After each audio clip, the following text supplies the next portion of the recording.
This is what month 5 of unemployment slash creating a new career is looking and feeling like. I'm currently at home once again, and that's been like a point of real, like, I don't know, contention within, is that a word? Tension within myself is that I'm home and I feel like I should be out traveling and doing this and doing that. And I actually wrote about it in my journal last night because I was like, I do feel like I should be doing more. I should be doing more things. I should be having more fun. I should be doing blah, blah, blah, blah. And when I thought about it, I was like, well, wait a minute. I left in August, right? So in late August, September, October. If you're new here, I left my job at ESPN. I was there for a decade, and I left with this plan of thinking that I was going to just create this new career for myself. But what I'm feeling right now is just like kind of an antsiness. Back to the traveling point. I left in August. I was in Paris slash France for, around Halloween. So in October, and I had planned for that. So set money aside, all that good stuff for that trip. And then, after October is the holidays. So Thanksgiving, my mom and my nephew were here. And then for Christmas, I was in Wichita with my sister. So now that we're in January, I mean, I don't know what I was expecting. It's like, what was I supposed to be doing, like, in between time, in the meantime, between time, like traveling. But there's a part of me that feels that I should be, or I should have been doing more. That's a thing, right? It always feels like, am I even recording? Oh, I am recording. That's the thing. It always feels like more. I should be working more. I should be recording more YouTube videos. I should be more, like, I should be doing this. I should be. And I had not once during this time felt like centered and content at all. I've just felt like I need to be doing other things. And last night in my journal, I wrote down, I do wonder why I haven't traveled more during this time. And then I started like listing all the reasons why I think that I haven't, which is there's a government shutdown. I'm in the US in October. Obviously, there's been just a shit ton of ice coming into DC. I'm in like the Maryland, DC area. And now just what you see now, wreaking havoc and causing chaos everywhere. So that's unsettling. And I feel like this would have been, I also wrote, like, I feel like this would have been a good time for like domestic travel, because overseas I did that and it also just requires a lot more planning. But because of all the ICE raids and just how this administration is going about policing us, and it's just unsettling to go anywhere, really. Like, you just kind of are like, I don't know really what to do, where to go, type of thing. And I also wrote that I think I haven't really wanted to spend a lot of money, because if I don't have more money coming in, I don't see the point of like dwindling my savings, that type of thing, just to travel, which I don't know. I feel like that's a little misguided on my part. I think I could do more. I could handle whatever travel I want to do without like spending a ton of money.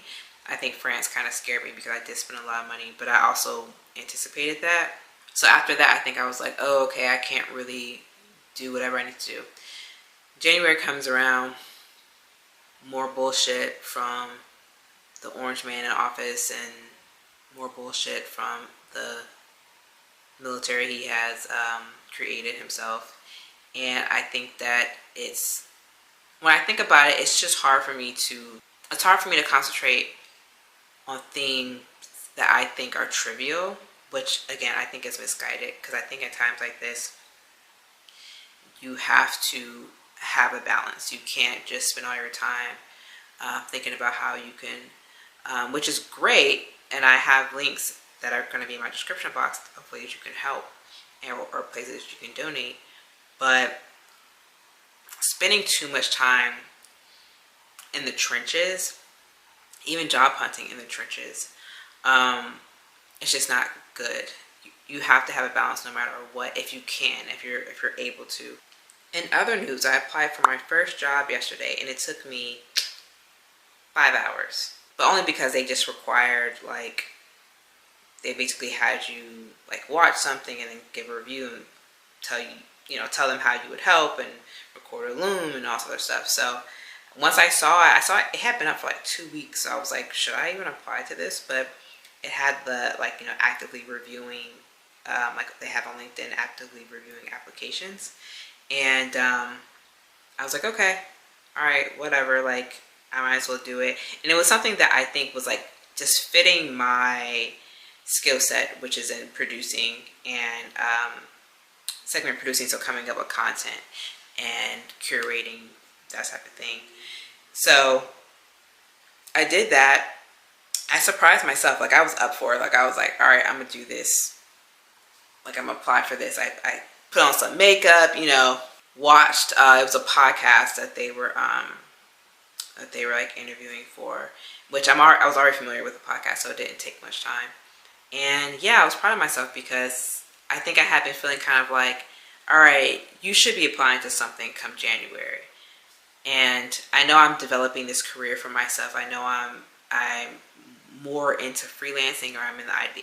I want to freelance. I don't, creating this career for me has looked like over the past few months, it's just going back and forth between deciding where I want to go back and just get a regular job as I'm creating the career, or just use the money that I'm getting with my severance to just do it. It's like the friction is, I could be stacking more money if I had another job, and I could still be building my side business. But then the other part of my brain is like, why, when would you get this opportunity to be able to relax? Like, why are you working? Why is your mind set on working so much and stacking money? But then if I investigate that thought, the reason I am so pressed to stack money is because I have like these very lofty goals. I want to own a home. I want to help my mom buy a home. I want to like have another business that's not tied to social media or not tied to like a corporate job, like entrepreneurial type stuff. And you need money for that. And so I'm currently battling myself about what I should be doing. And that's the thing. It's like there's no blueprint to it. There's no should. You can do it however you want. But the indecision, I think, is keeping me kind of like not fully going in one direction or one area. So yeah, that's the 5-month update. I am between minds. I am between minds on this. I'm trying to hone in on one so the indecision doesn't keep me just stuck and not doing anything. Even the thought of like getting hired by the job that I applied to, I was like, oh wait, do I really want this?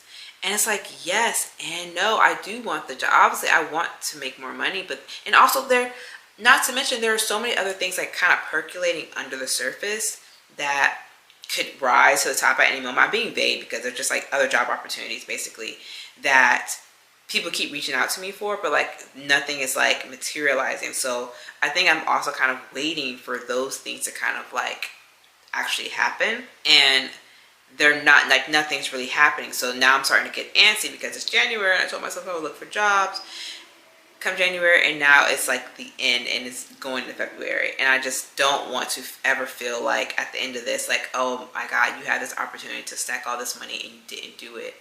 But I also don't want to look back on this and go, well, you also could have just been like taking a ukulele class. Like, you could have been like taking a cooking class. You could have been like doing all these other things. Like, why does everything have to be about work, Serafina? So that's where I'm at. But I'm just figuring out because I don't know. I don't know what I really am looking for outside of freedom. That's the only thing I'm like very sure about. But what does that look like? Anyway, but thank you for listening to this Yap session. And like I said, I will have some links to, places that you can help. And during times like this, it can feel so isolating. That's another thing. It can feel helpless when you're watching people like get in the street, get, like just disappeared. it's been like really weighing on me, and something I realized for myself and a lot of other people I think are coming to this conclusion is that is also a part of it. Like that they want you to feel like you're helpless, and we are not helpless.